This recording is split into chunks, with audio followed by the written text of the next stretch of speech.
ভবানী ভবনে পুলিশ কর্মীদের একাংশের বিক্ষোভ, সাংবাদিক বৈঠক থেকে দাবি বিজেপি। একাধিক অব্যবস্থার অভিযোগে বিক্ষোভ মহিলা কনস্টেবলদের, হোম ডিস্ট্রিক্টে পোস্টিংয়ের দাবিতেও বিক্ষোভ সাব ইন্সপেক্টরদের স্ত্রীদের।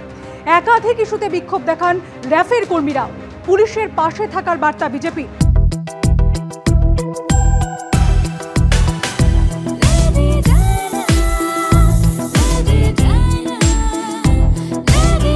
From Lady to Lady Diana. Monet Lady Diana Deals. পুলিশের পাশে থাকার বার্তা বিজেপির রাজ্য সাধারণ সম্পাদক জগন্নাথ চট্টোপাধ্যায়। 10 দিনের মধ্যে পশ্চিমবঙ্গ পুলিশের সদর দপ্তরে তিনবার অধস্থন কর্মীরা গিয়ে হাঙ্গামা বাঁধাচ্ছে, দাবি দাবা আদায় করছে এবং থ্রেট কালচারের বিরুদ্ধে, ওয়েলফেয়ারের থ্রেট কালচারের বিরুদ্ধে সরব হচ্ছে। এই হাঙ্গামা, এই দাবি দাবা আদায়ের জন্য ডিসিপ্লিন ফোর্সের এই আওয়াজ তোলা, এটা শুধু পুলিশের কোনো এডিজির সামনে গিয়ে চিৎকার করা না, এটা পুলিশ মন্ত্রীর বিরুদ্ধে অনাস্থা। এই যে বিক্ষোভ হচ্ছে, বিক্ষোভ সামাল দেওয়ার জন্য ওই পুলিশ কর্তাদের কাদের কতজন এখনো বাইরে রয়েছে, কাদের কতজনকে ফেরাতে হবে, কে 2026-এ রিটায়ার করে যাচ্ছে, কে 28-এ রিটায়ার করছে, কার কি বয়স ইত্যাদি জানতে চাওয়া হয়েছে দুদিনের মধ্যে। ওই 900 সাব ইন্সপেক্টরদের যে পরিবার, তারা এসে আপনাদের সামনে আপনাদের রেড কার্ড দেখিয়ে যাওয়ার পর এখন তাদেরও জেলায় জেলায় ফেরানোর ব্যবস্থা আপনারা শুরু করেছেন, নথি স্বীকার করেছেন, মাথা নোয়াচ্ছেন। এবং ভারতীয় জনতা পার্টি এরকম কোন অফিসারদের বিরুদ্ধে, নিচুতলার পুলিশ কর্মীদের বিরুদ্ধে কোনো যদি অ্যাকশন নেওয়া হয়, তাদের সম্পূর্ণ আইনি সহায়তা আমরা দেব। নিশ্চিতভাবে অনুশাসিত ফোর্স কোনোভাবেই যেন অনুশাসন না ভাঙেন। সন্দীপ ঘোষকে চিন্তা, হাসপাতালে রোগী ভর্তি করতে হলে কথা হতো। আরজিকর মেডিকেলের প্রাক্তন ডেপুটি সুপার আক্তার আলীকেও চিন্তা। কে কোথায় দুর্নীতি করেছে আমি জানবো কি করে? সিবিআই তো দুর্নীতির তদন্ত করছে। হাসপাতালে দালাল রাজ থেকে দুর্নীতি আগেও প্রতিবাদ করেছি, মন্তব্য মদন মিত্রের।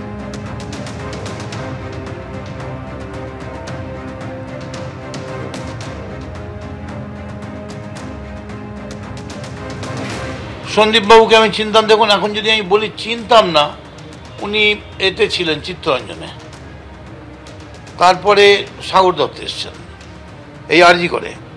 তো এখন আমি যদি বলি আমি মদন মিত্র, লোকে আমায় চেনে হাসপাতালে ভর্তি করাবার লোক হিসেবে, তা আমি হাসপাতালের কর্মকর্তাকে চিনি না, কিরম বোকা বোকা হয়ে গেল না উত্তরটা? নিশ্চয়ই চিনতাম, নিশ্চয়ই চিনতাম, দেখেছি।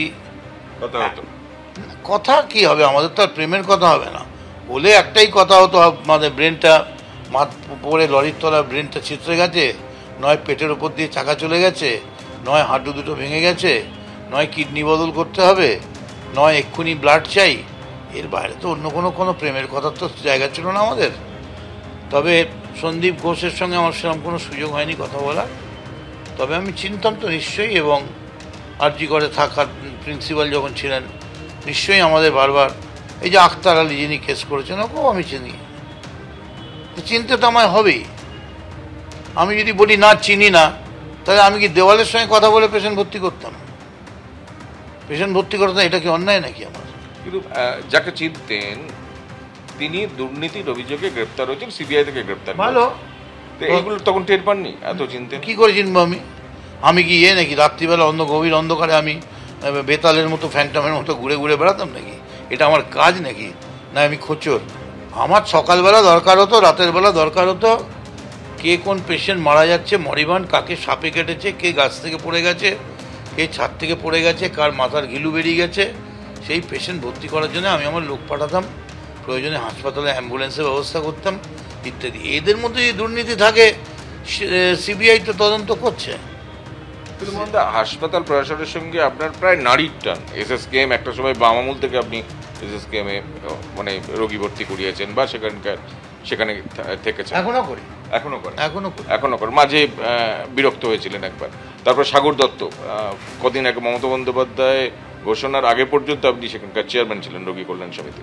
তা আমি বলছি যে এত কিছু হাসপাতালের সঙ্গে যুক্ত থাকার পরেও এই যে দুর্নীতি, এই যে নানা ধরনের দুর্নীতির খবর আসছে, ডাক্তাররা অভিযোগ করছেন, এইসব খবর আপনারা পাননি? দেখুন, মমতা বন্দ্যোপাধ্যায় যা ব্যবস্থা করেছেন হাসপাতালে, বিশেষ করে HNCU বা যেগুলো SDU, যেখানে স্পেশাল আপনার কি বলে ভেন্টিলেটর, ICU কেয়ার রয়েছে, সেখানে মমতা বন্দ্যোপাধ্যায় বারবার বলছেন কোনো কেস রেফার করা যাবে না, এবং যদি রেফার করতে হয় তাহলে রেফার করার আগে কোথায় কন্ট্রোল রুমে দেখতে হবে কোথায় বেড খালি আছে, সেইটা দেখে সেই জায়গায় তাকে রেফার করতে হবে, প্রয়োজনে হাসপাতালের অ্যাম্বুলেন্স দিয়ে তাকে পাঠাতে হবে। তারপরেও ডাক্তাররা একটার পর একটা রেফার করে যাচ্ছে, তো প্রতিবাদ করবো না? প্রতিবাদ তো করবোই। দুর্নীতি আপনি টের পেলেন না কেন এত হাসপাতালের সঙ্গে যুক্ত? দুর্নীতি আপনি যদি আমার গত জীবনের বেশ কিছু বছর দেখেন তাহলে দেখবেন অন্তত আমি 8 থেকে 10 বার এই চুরি আর এ থেকে সব কিছুর বিরুদ্ধে প্রতিবাদ করেছি। দালাল রাজ থেকে শুরু করে এমন কোনো কিছু নেই যার বিরুদ্ধে আমি রুখে দাঁড়াইনি। এমনকি আমি নিজের হাতে দালাল ধরে পুলিশের হাতে তুলে দিয়েছি সাগর দত্তে। পিজির সামনে দাঁড়িয়ে আমি চিৎকার করেছি পুলিশের কাছে গিয়ে যে দালালরাজি চলছে, এত টাকা নিয়ে চলছে। এই ব্যাপারে পার্টিও আমার সম্বন্ধে অবহিত। কিন্তু এখন আমি যদি সবসময় হাসপাতালের মধ্যে একটা গোলমাল করি তাহলে হাসপাতালের স্বাভাবিক অবস্থা নষ্ট হবে। আপনি দুর্নীতির খবর কি পার্টিকে বা সরকারকে জানিয়েছিলেন? এটা যদি আমি বলি যে আমি জানাইনি বা সরকারকে বলা আমার সময় পাইনি তাহলে এটা ভুল বলা হবে। বলেছিলেন? নিশ্চয়ই বলতে হবে, কোথায় ভুল হচ্ছে নিশ্চয়ই বলতে হবে। এখনো বলছে, এখনো চলছে।